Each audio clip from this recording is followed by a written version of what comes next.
Have you ever gone out for a walk, just a short stroll around the neighborhood, and come back feeling more tired than refreshed? Maybe your knees ache a little more than they used to, or your lower back complains afterward. You might be thinking, isn't walking supposed to help me feel better? And you're absolutely right. Walking is one of the best forms of exercise we can do as we get older. It's gentle on the joints, keeps the heart healthy, and clears the mind. But here's the thing, how you walk matters just as much as how much you walk. It might sound surprising, but many people, especially after the age of 60, start to develop little habits or changes in their walking style without even realizing it. These changes might feel natural at first, but over time they can lead to discomfort, fatigue, or even increase your risk of falling. That's why today we're diving into something that doesn't get talked about enough: the mistakes we make when we walk, and more importantly, how to fix them. This isn't about walking faster or pushing yourself harder. It's about walking smarter, in a way that supports your body, improves your balance, and helps you feel more confident with every step. So let's take a closer look at what could be slowing you down or throwing you off balance, and how you can make simple changes that bring joy back into your daily walk. Let's start with something that happens to a lot of people as they age: shuffling the feet instead of lifting them. Maybe you've caught yourself dragging your feet a bit when you walk.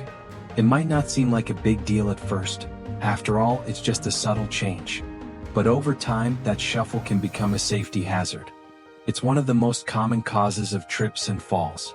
Even something as small as a sidewalk crack or a rug edge can become dangerous when your feet aren't clearing the ground. Now, why does this happen?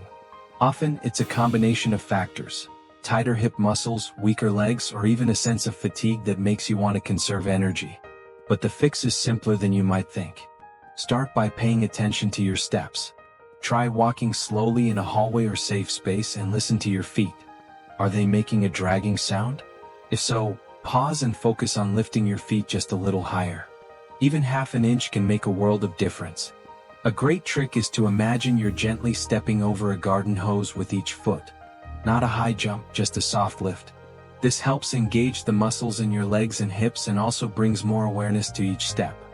Over time, this small shift can rebuild strength and make walking feel smoother and safer.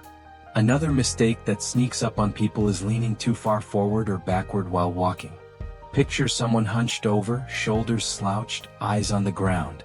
Or maybe the opposite, leaning back a bit, almost like they're resisting the forward motion. These postures put a lot of strain on the spine and throw off your balance. And when your body's out of alignment, it makes every step harder. The goal is to walk tall, not stiff, relaxed but upright. Imagine there's a string gently pulling the top of your head toward the sky. Let your shoulders relax, your chest open, and keep your gaze forward, not down at your feet. This posture does more than just improve your appearance. It activates your core muscles, keeps your spine aligned, and helps you breathe more deeply. Plus, it sends a subtle but powerful message to your body: I'm strong. I'm steady. I'm in control. If you notice you're leaning without realizing it, a simple way to reset your posture is to pause and take a deep breath. As you inhale, gently straighten up, roll your shoulders back, and feel your body realign. Then continue walking, slowly and mindfully. These posture resets are like little tune-ups. They help prevent strain and make your walk feel lighter and more natural. And here's something many people overlook: wearing the wrong shoes. You might have a favorite pair you've worn for years. Comfortable, familiar, easy to slip on. But if they don't support your feet properly, they could be doing more harm than good. Worn-out soles, no arch support, or shoes that are too loose can affect your balance and lead to unnecessary stress on your knees and hips. When you walk, your feet are your foundation. They absorb shock, maintain balance, and help guide your motion. So choosing the right shoes is essential. Look for something with a sturdy sole, good grip, and gentle arch support. It doesn't have to be fancy or expensive, just functional and well-fitted. And don't be afraid to retire an old favorite if it's no longer doing its job. Think of it like trading in an old mattress. Sometimes, comfort comes from the upgrade you didn't realize you needed. Here's a simple tip: try walking in your shoes on different surfaces: carpet, tile, pavement. Do they feel secure? Do your ankles roll or shift as you move? If so, it might be time to consider a better pair. Many stores now specialize in walking or orthopedic shoes, and some even have in-store assessments to help find the right fit for your unique stride. It's worth it, because the right shoe can turn an uncomfortable walk into a daily joy. Now that we've talked about how your feet move, how your body aligns, and what you're wearing on your walk, let's keep going. Walking is more than just movement, it's a habit, a rhythm, and a chance to reconnect with yourself and the world around you. So the more awareness you bring to it, the more benefits you'll gain. As we keep exploring, there are a few more habits that often go unnoticed but can make a big difference in how steady, safe, and strong you feel with every step you take. And speaking of the way we carry ourselves, that leads us right into something a lot of folks don't even realize they're doing, or rather, not doing while walking. Let's talk about your arms. Yes, your arms play a bigger role in walking than most people give them credit for. Have you ever caught yourself walking with your arms just kind of dangling at your sides? Or worse, holding onto something, maybe a phone, a bag, or even clasping your hands behind your back, while your legs do all the work? Here's the thing, when your arms aren't swinging naturally, it throws off your balance. Our bodies are designed to work in harmony. As your left leg moves forward, your right arm should swing forward, and vice versa. This rhythm helps keep your center of gravity steady, makes your stride more efficient, and even gives your core and shoulders a bit of a workout. When you walk without moving your arms, or if you keep them stiff, your walk becomes more of a shuffle. And that can lead to awkward posture or even increase your chances of tripping. Try this next time you head out for a walk.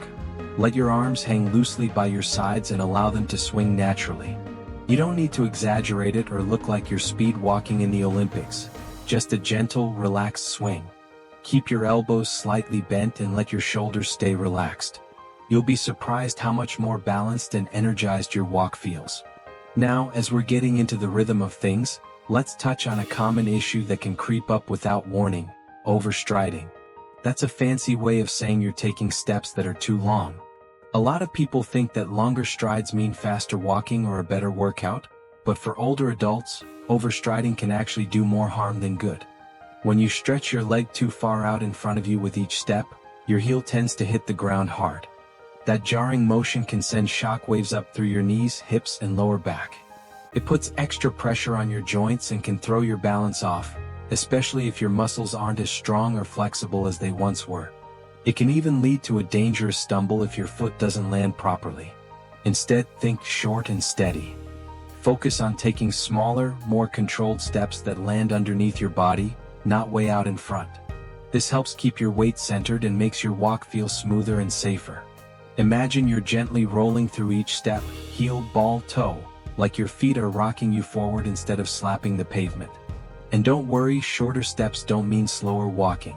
In fact, with better form, you might find yourself moving more efficiently without even realizing it.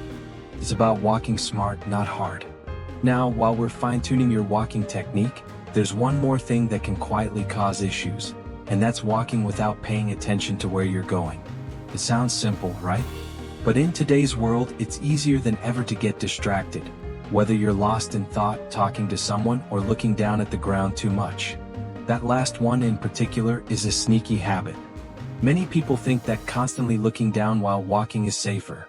You're watching for cracks, uneven sidewalks, or stray objects.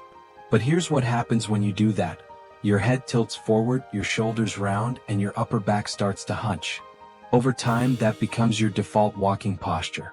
Not only is it uncomfortable, it also throws off your center of gravity and makes you more likely to trip. Try keeping your gaze about 10 to 15 feet ahead of you. This way, you're still scanning the path ahead for hazards, but your head stays aligned with your spine and your posture remains upright.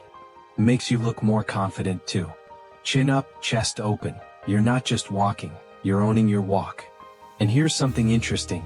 Studies have shown that posture affects mood. When you walk tall, you often feel better. You breathe deeper, your heart opens up, and your mind clears. So walking with good posture isn't just about safety. It's about feeling more alive, more connected to the world around you. It's incredible how something as routine as walking can be transformed with just a few small adjustments. We're not talking about major workouts, expensive gear, or complicated exercises. Just little tweaks, swinging your arms, shortening your steps, keeping your head up. All of these add up to a walk that supports your body instead of wearing it down. And walking should never feel like a chore. It should be your time, a chance to clear your head, stretch your legs, enjoy the air, and feel the simple joy of movement. Think of it as your daily tune-up, like oiling the hinges and keeping things running smoothly. You've made it this far, tuning in, paying attention, and thinking about your walk in a whole new way. That in itself is powerful, because it means you care, not just about moving but moving well. And that, my friend, makes all the difference. Let's keep going. There are still a couple of walking habits that might be holding you back, but once you spot them, they're easy to fix.